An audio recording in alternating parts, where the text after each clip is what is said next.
रामायण से जुड़े इतिहास के बारे में जानने की जिज्ञासा हर किसी की होती है।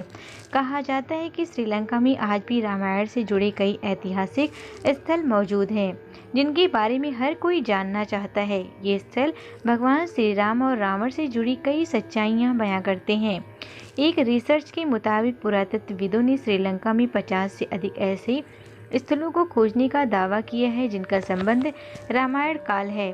इस रिसर्च में यह भी दावा किया गया है कि रावण का शव आज भी एक गुफा में मौजूद है। ये गुफा श्रीलंका के रगैला के घने जंगलों में स्थित है।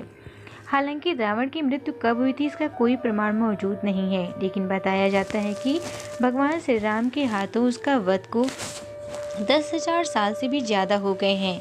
कहा जाता है कि रगैला के जंगलों में 8,000 फुट की ऊंचाई पर एक गुफा मौजूद है, जहां रावण के शव को मम्मी बनाकर एक ताबूत में रखा गया है। बताया जाता है कि ताबूत पर एक खास किस्म का लेप लगाया हुआ है, जिसकी वजह से हजारों सालों से वो वैसा का वैसा ही है। श्रीलंका के इंटरनेशनल रामायण रिसर्च सेंटर द्वारा किए गए रिसर्च के मुताबिक जिस ताबूत में रावण का शव रखा हुआ है उसकी लंबाई 18 फीट और चौड़ाई 5 फीट है। कहा जाता है कि इस ताबूत के नीचे रावण का बेशकीमती खजाना दबा हुआ है, जिसकी रखवाली एक भयंकर नाग और कई खूंखार जानवर करते हैं।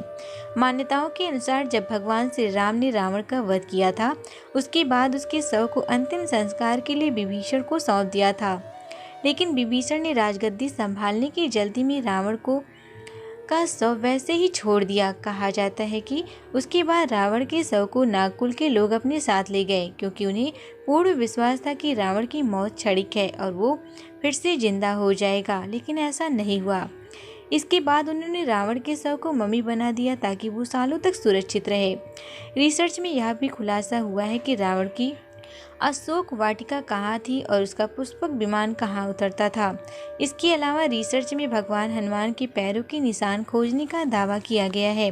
हालांकि इन सभी चीज़ों की प्रामाणिकता अभी तक सिद्ध नहीं हुई।